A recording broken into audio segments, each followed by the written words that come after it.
Welcome to My Studio is made possible in part by Northlight Books, award-winning publisher of step-by-step how-to fine art and craft books, including changes. Welcome to My Studio is made possible in part by Northlight Books, award-winning publisher of step-by-step how-to fine art and craft books, including instruction in watercolor, oil painting, drawing, graphic design, and decorative painting.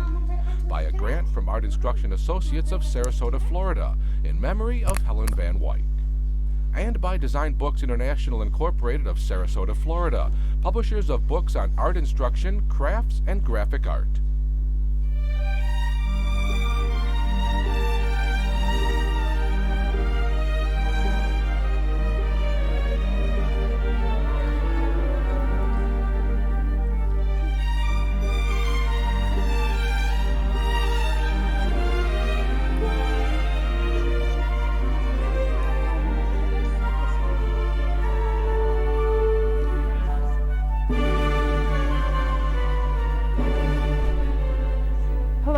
I'm Helen Van Wyck, and welcome to my studio. Today I'm going to show you how to get that finished look, how to smooth out skin. I'd like to introduce you to two friends. This is Jan and this is Bill. Would you believe that Jan's portrait looked like Bill's portrait before I smoothed it out? Yes. Have you ever tried to do two things at once, especially if they're opposite? You can't really. You can't rub your head and pat your stomach. Well, at the same time, painting a face is creating a face. Blending it is smoothing it away. And so I'd like to show you how I got to this stage, from this stage to this, because I know this is the way you really want to paint. I happen to like this rougher look myself. So let me put this painting over here and let my own painting serve as the model for the second sitting. You can see I've already started this. I have the tonal rendering, which shows the composition and the drawing, and I'm going to start right in showing you how I begin the smooth look. And of course that's on the skin. So here we go. White and yellow ochre and cadmium yellow light. A nice gob of it. And I'm going to paint it in many strokes, not filling it all in smoothly, just painting it in, looking at the model, seeing the slight nuances, slight little changes according to how the skin is spanned over the forehead and bump against the shadow. Come down over here. Yes, I have to admit that I did get a lot of the hard part done. The initial sitting. I always do a tonal rendering first. I lay the whole thing in tones of light and dark. Why? Because the tone of the color is a very important factor of how correct the color is going to be.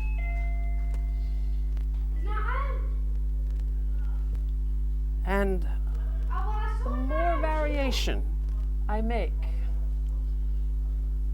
in these flesh colors as I put them down, the more lively I feel that I'm going to have the skin color look. It's not going to look dead and all smoothed out. It's going to look smoothed out and alive, I hope. Painting it now. Here's the first example I'd like to show you of how to make a characteristic, a lovely characteristic rather than an incision, especially on women. That's this line. Ooh, that's a terrible line. But you can't wipe it away, because if you wipe it away, you wipe away the likeness too. So I make that bigger than it is. It's an indentation. And so there it is, and now I'm going to cut it down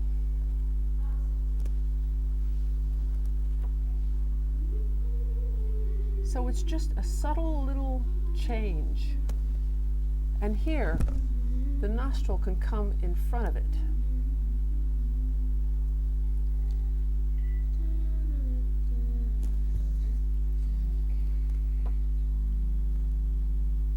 So let me fill this all in. I'm not.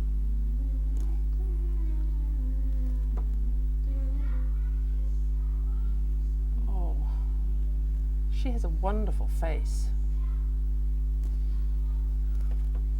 She has 3 sisters, one more each one. Beautiful. Daughters of friends of ours.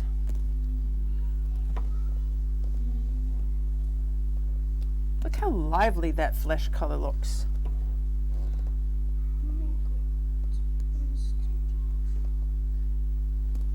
The lower lip is just a redder version of flesh. Don't single it out. And then the shadow.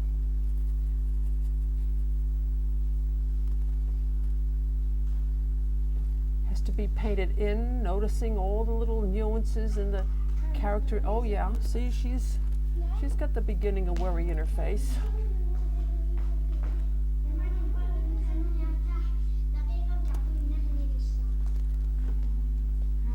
And that is not, this is the bottom structure of the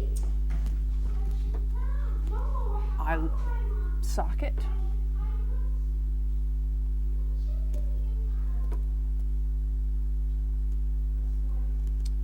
When you're painting a portrait, do have to think in terms of time. I hate to make a person pose a long time. They actually almost get older before my very eyes if I take too long.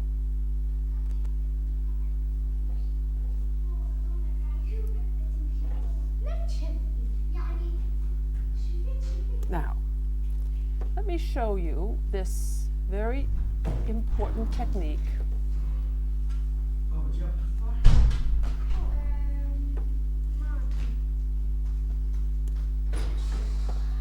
To get that blended look. See, I have this fuzzy brush. It doesn't make any kind of a statement anywhere. It's kind of a fluffy thing. Gives me a chance to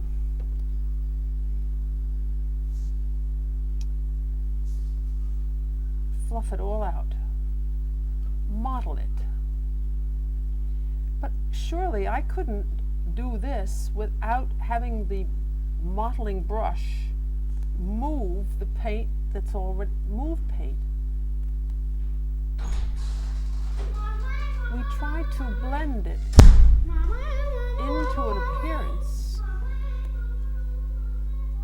We make a painting out of paint, so we have to invest the paint. And I always say that this process is like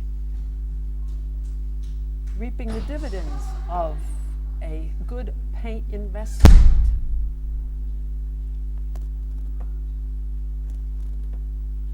Dangerous? Of course it's dangerous. Painting is dangerous.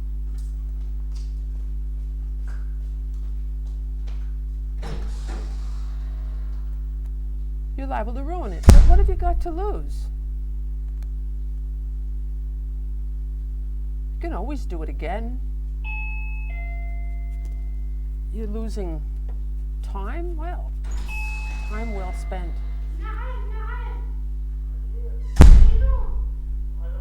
Because each time you paint a picture, you learn something. Each time you paint a picture, you get closer to being experienced. I never really have the end result too much on my mind. I have what's on my mind is what I'm doing at the moment. And so, I put the paint in roughly, and then I smooth it all out.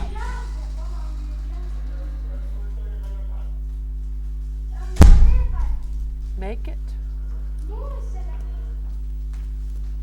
by painting it in, break it by smoothing it out, and then I can go back and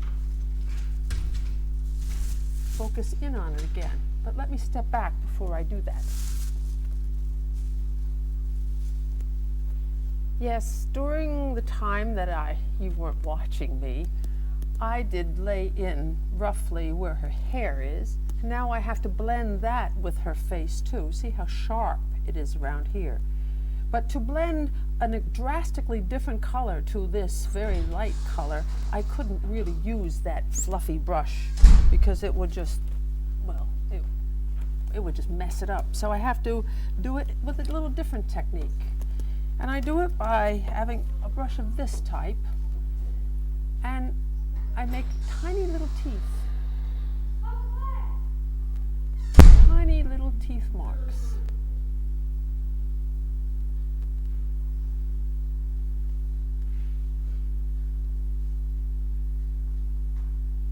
To ease the dark and the light together.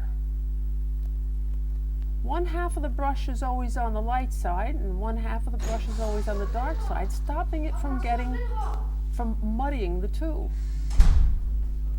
Once they're eased together, maybe I could try to take this, now I'll take this other fluffy brush and like a feather, just feather it together. Over here,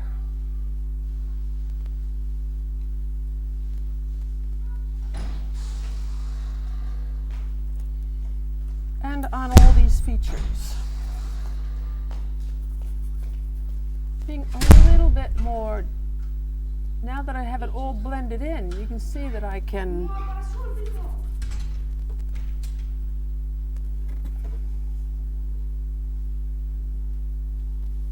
accentuate the shadow or add more dark into the shadow that's already there a little bit.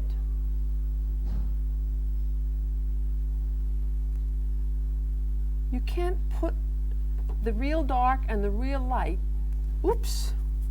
in and expect to be able to blend the two. The darks have to be embedded into an already darkened area, a slightly dark area. Sometimes a finger is the best way to make a little shape. So there's these first tones act as the soft little nuances or blend between light and dark.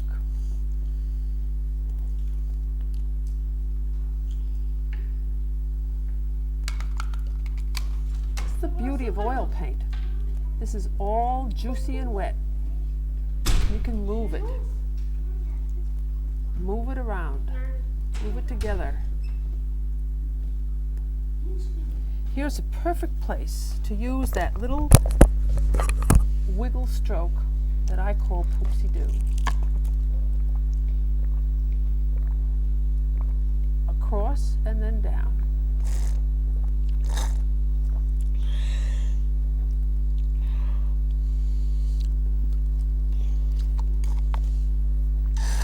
This is all very soft. Maybe I could accentuate it now with into the soft tone, put in the little darker tone. Darken the mouth.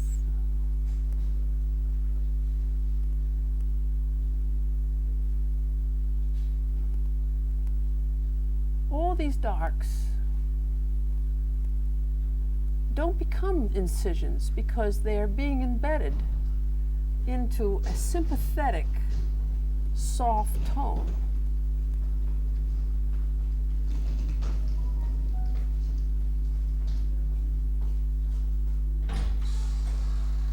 I've told you about my mother a couple of times.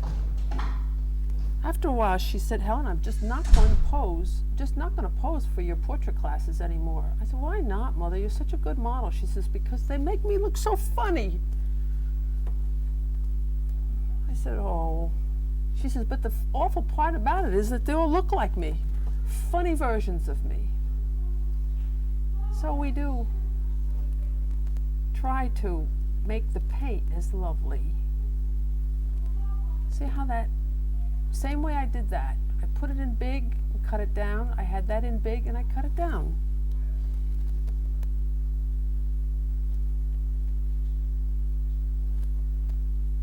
You're never really painting until you're painting into paint. So invest the paint in a broad, strong, beautiful colors, blend them all together, and then shape into them as I'm doing now to get that soft blended look. Let me stop a moment or step back because I have something very important to tell you.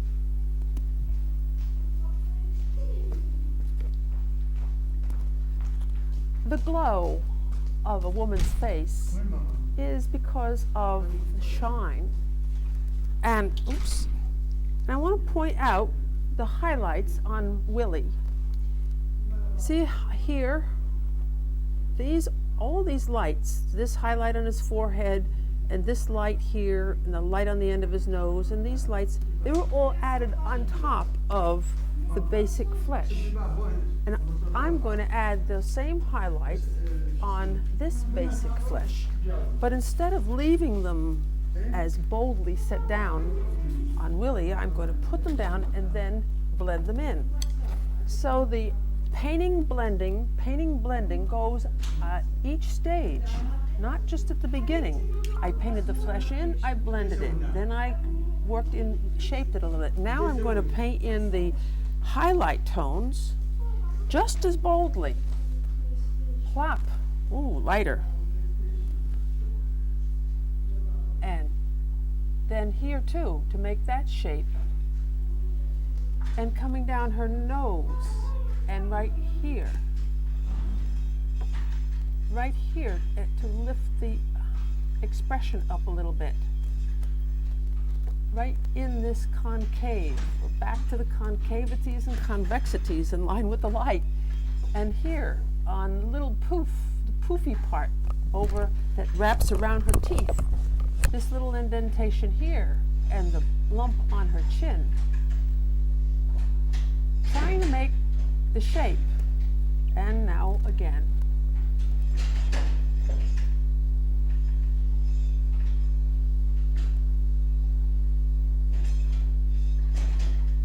Softening it into what I've already done.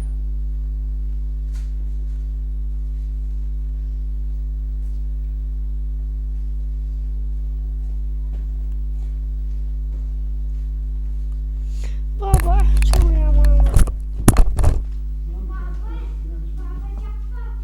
That's a much better way to do it than to pick it on. I think I remember telling you one time that I was brought up on 3 things. There's no such word as can't. My mother would say, do something. I said, I don't know what to do, Mother. She said, I don't care, do something. The can't was, I'd say, I can't. And my father would say, in relation to whom? But the thing that applies to painting so much is if you pick it, it won't heal. That's what they kept telling me too. Picking at it, because you have to get very close to it to pick at it, and then you don't see what you're doing because you don't see how the paint is reacting, how each thing is reacting to each other. For instance, up here I'd never see how sharp that is, but from here I see it. That's why oil painting brushes have long handles, so that you can stay an objective way away from your work. And so now you can see I've dimensionalized the light side with highlights. Let me smooth it in again.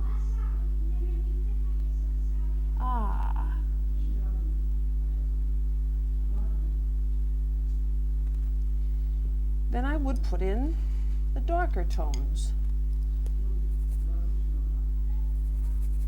Violetish inside the shadow. They're, too dark.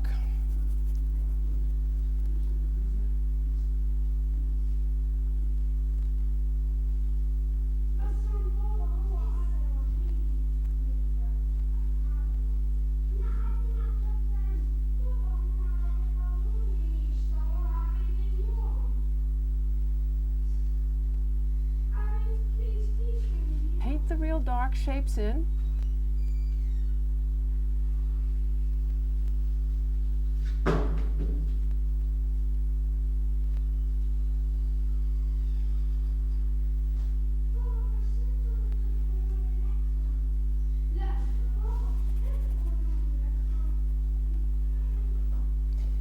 And then use that smaller blending type of technique,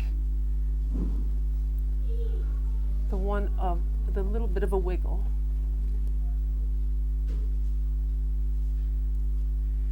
In books on painting techniques, that wiggle stroke is called crosshatch.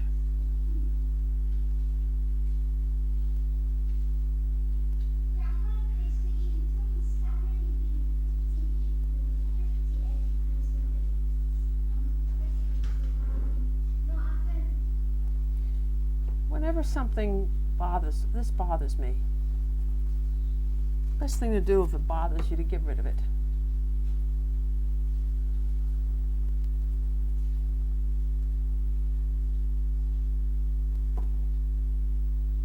If it isn't there, you have a chance to do it again. If it's there, you have to delete.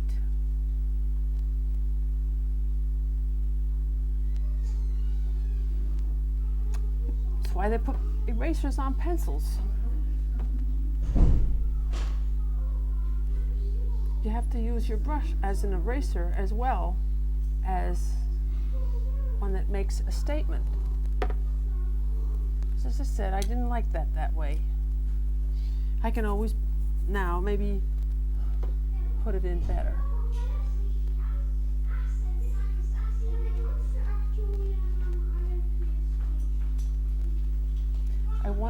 The reason why I wanted to show these interesting cheekbones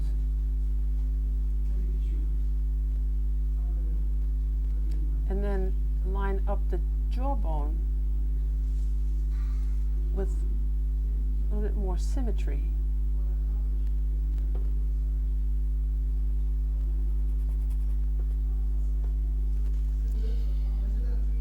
Here's that interesting tone value again, the reflection that seems to bless the shadow.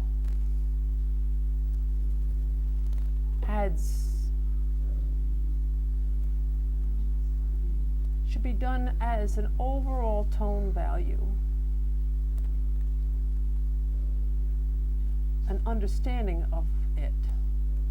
Not just little pieces of light so that it can perform as the interior of the shadow. Well, of course, this gets darker and darker. But all what I would do next to this portrait doesn't have to do with what this lesson is about. This lesson was about blending, getting that soft, finished look.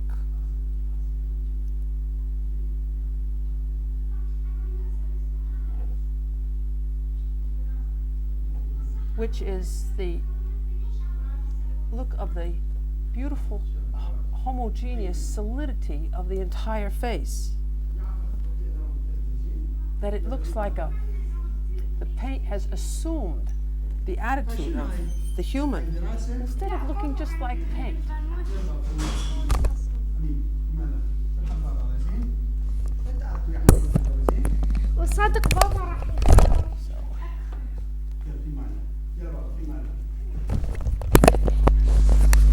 There's so much about portrait painting that I could tell you. Ears, always make ears darker. Makes them less important, makes them fade away. See, I made that better. But, oh, I hate to tell you too many things in one short period of 27 minutes. Because when I learned how to play the piano, I was taught one thing at a time. Stressed one thing at a time. Boy, took me months to find middle C. But we try to learn it all at once, we're too confused. This painting is, yes, it's complexly simple or simply complex. Learn one thing and practice it. Learn another thing and include it.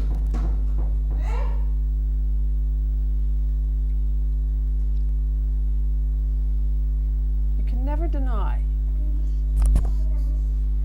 a visual experience. So today you had a visual experience of seeing how to blend. It's going to incorporate into your painting technique whether you like it or not, because seeing does teach, especially if I stress it enough. And so I've enjoyed this session very much because I do love to paint portraits. And next time we meet, I'll teach you another facet of the painting experience, or I may teach you how to make soup. Welcome to my